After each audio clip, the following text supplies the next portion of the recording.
Hi friends, welcome to my channel Siri Aadya creations. ఈరోజు బ్రహ్మముడి ఎపిసోడ్లో కళ్యాణ్ బయట కూర్చొని మెడిటేషన్ చేస్తూ ఉంటాడు. వాళ్ళ మమ్మీ చూసి చాలా హ్యాపీగా ఫీల్ అవుతుంది. అటుగా వచ్చిన వాళ్ళ డాడీకి కూడా పిలిచి చెప్తుంది ధాన్యలక్ష్మి. తను మాత్రం తను సన్యాసిలో కలిసిపోయాడా ఏంటి అని అంటుంది. అదేం లేదండి, తను ఇప్పుడే కొంచెం కొంచెం మారిపోతున్నాడు అని చెప్తుంది ధాన్యలక్ష్మి. అప్పుడు ప్రకాశం అంటాడు, నువ్వు కూడా నీ కోడల్లా ఇబ్బంది పెట్టకు, తనని ఆఫీస్కి వెళ్ళు, అటెళ్ళు ఇటెళ్ళు అనేసి నీది నువ్వు చూసుకో అని చెప్పి ప్రకాశం లోపలికి వెళ్తాడు. బయటికి వచ్చిన రాజ్ కూడా వాళ్ళ తమ్ముని చూసి చాలా హ్యాపీగా ఫీల్ అవుతాడు. ఎందుకు డిస్టర్బ్ చేయడం అనేసి లోపలికి వెళ్తాడు. లోపల నుంచి కావ్య కూడా బయటికి వస్తుంది. రాజుని చూసి మూతి తిప్పుకుంటూ బయటికి వెళ్తుంది. కవి గారిని చూసి చాలా హ్యాపీగా ఫీల్ అయ్యి తను మెడిటేషన్ అయిపోయేంతలో జ్యూస్ చేసుకొని తీసుకొస్తాను అని చెప్పి లోపలికి వెళ్ళి జ్యూస్ చేసుకొని తీసుకువస్తుంది. రాజుకు ఇచ్చినట్లుగా చేసి ఇవ్వకుండా అక్కడ నుంచి కళ్యాణ్ దగ్గరికి వస్తుంది. వచ్చి తనకి జ్యూస్ ఇచ్చి, నాకు చాలా హ్యాపీగా ఉంది కవి గారు, మీరు ఇలా మారిపోవడం అని చెప్పి జ్యూస్ ఇచ్చి వెళ్ళిపోతుంది కావ్య. రాజు కూడా వాళ్ళ తమ్మునితో మాట్లాడడానికి బయటికి వస్తాడు.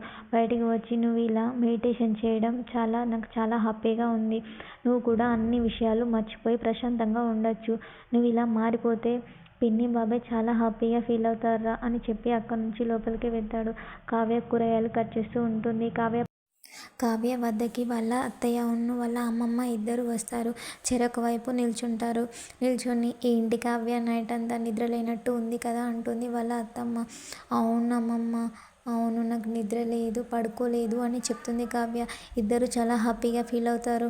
ఏంటి మేము అనుకుంది జరిగిందా అనేసి, ఇప్పటికైనా ఇన్నాళ్ళకు జరిగిందా అని అంటుంది కావ్య వాళ్ళ అమ్మమ్మ.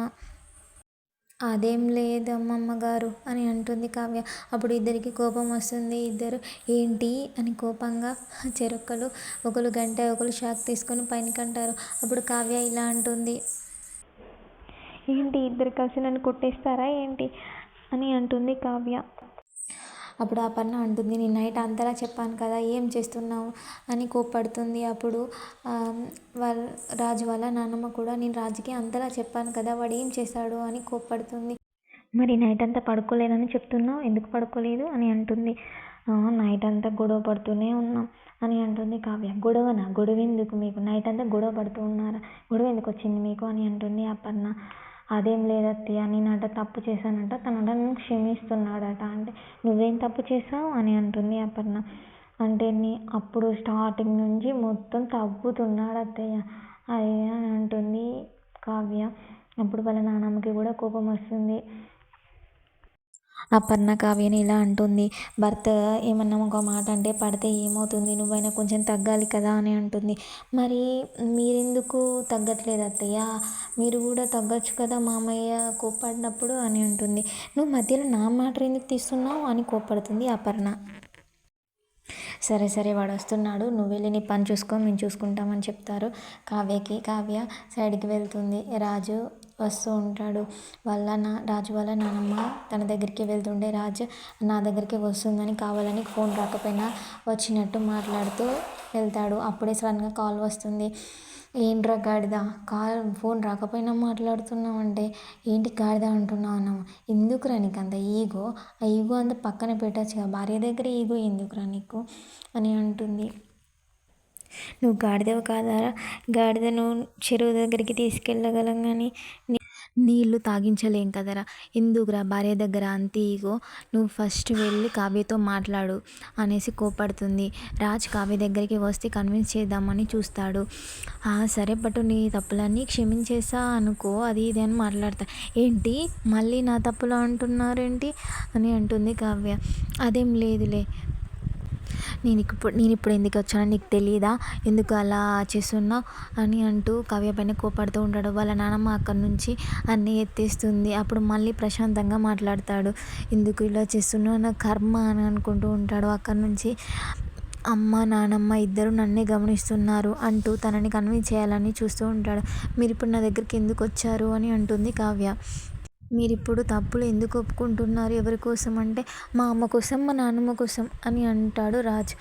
అవునా, అందుకే క్షమిస్తున్నారా మీరు నన్ను మీ అమ్మ కోసం నాన్నమ్మ కోసమా, అయితే ఇక్కడ నుంచి వెళ్ళండి అని కోపంగా అంటుంది. రాజ్ అక్కడ నుంచి వెళ్ళిపోతాడు. రాహుల్ ఇంట్లో బెడ్ పైన కూర్చొని సోనీ, శిరీష ఇంత నైట్ నుంచి ఎన్నిసార్లు కాల్ చేసినా లిఫ్ట్ చేయట్లేదు ఏంటి, ఎందుకు లిఫ్ట్ చేయట్లేదు అని ఆలోచిస్తూ ఉంటాడు. అప్పుడే స్వప్న బాత్రూంలోకి వెళ్ళి స్నానం చేసి బయటికి వస్తుంది. తను చూసి ఇలా అంటాడు, బయట టిఫిన్స్ చేసి ఇంట్లో ఉన్న పులిహోరని మర్చిపోయాను, ఇది కూడా చాలా అందంగా కనిపిస్తుంది అనేసి తన దగ్గరికి వెళ్ళి హగ్ చేసుకుంటాడు.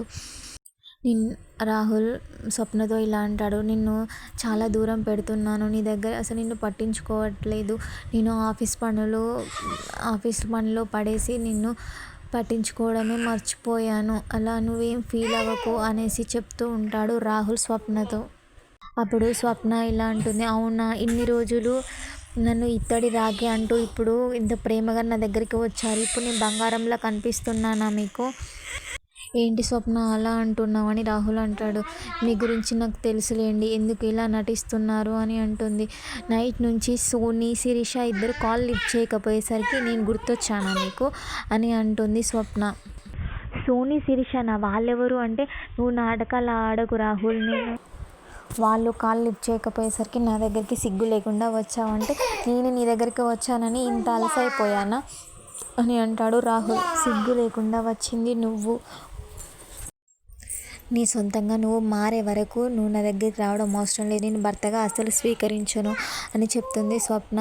అప్పుడు రాహుల్ అంటాడు, నేను నీ దగ్గరికి రానే అనుకుంటూ వెళ్ళిపోతాడు. కావ్య బయట చెట్ల దగ్గర వాటర్ పోస్తూ ఉంటుంది. రాజ్ మళ్ళీ కావ్య దగ్గరికి వస్తాడు. రుద్రాని వాళ్ళని గమనిస్తూ ఉంటుంది. అదేంటి ఇవాళ మొత్తం రాజ్ కావ్య వెంట తిరుగుతూ ఉన్నాడు ఏంటి అని అనుకుంటుంది. రాజ్ కావ్య దగ్గరికి వచ్చి ఇలా అంటాడు, సరేలే, నేనే నీ తప్పులన్నీ క్షమించేశాను అని అంటాడు రాజ్ కావ్యని.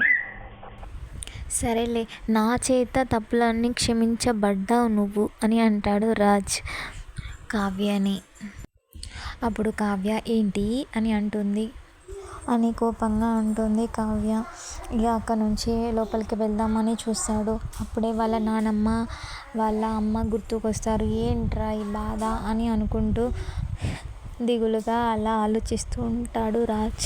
మళ్ళీ కావ్య దగ్గరికి వెళ్ళి కన్విన్స్ చేయాలని చూస్తూ ఉంటాడు. ఇందరితో ఇవాటి ఎపిసోడ్ పూర్తవుతుంది. రేపటి ఎపిసోడ్లో కావ్యని తీసుకొని హోటల్కి వెళ్తాడు రాజ్. డిన్నర్కి రెస్టారెంట్ బుక్ చేసుకుంటారు. అలా కావ్యను తీసుకొని రెస్టారెంట్కి వెళ్తారు. అక్కడ కావ్యకు ఏదో సర్ప్రైజ్ చేయాలని ముందే వాళ్ళకి చెప్పి ఉంచుతాడు. వాళ్ళు సడన్గా చెప్తారు, రాజ్ దుగ్గిరాల వారసుడు రాజ్ ఇక్కడికి వచ్చాడు, తను కావ్యకి ఒక సర్ప్రైజ్ ఇస్తున్నాడు అని చెప్తాడు. కావ్య రాజ్తో ఇలా అంటుంది, నాకు చాలా హ్యాపీగా ఉందండి, అప్పుడప్పుడు ఇలా బయటికి తీసుకొని రండి అని చెప్తుంది కావ్య రాజ్కి. ఇలాంటి సర్ప్రైజ్ నీకు ఇప్పటి నుంచి చాలా ఉంటాయిలే, ఇది అంతం కాదు, ఆరంభం మాత్రమే అని చెప్తాడు కావ్యకు రాజ్. కావ్యకి ఏదో సర్ప్రైజ్ ఉందని అక్కడ అనౌన్స్ చేస్తారు. అందరూ అలా క్లాప్స్ కొడుతూ ఉంటారు. కావ్య చాలా హ్యాపీగా ఫీల్ అవుతుంది. రాజ్ కూడా చాలా హ్యాపీగా ఫీల్ అవుతాడు. నా ఛానల్ ఇప్పుడే కనుక చూస్తున్నట్లయితే లైక్, షేర్ అండ్ సబ్స్క్రైబ్ చేయడం మర్చిపోకండి. Bye friends.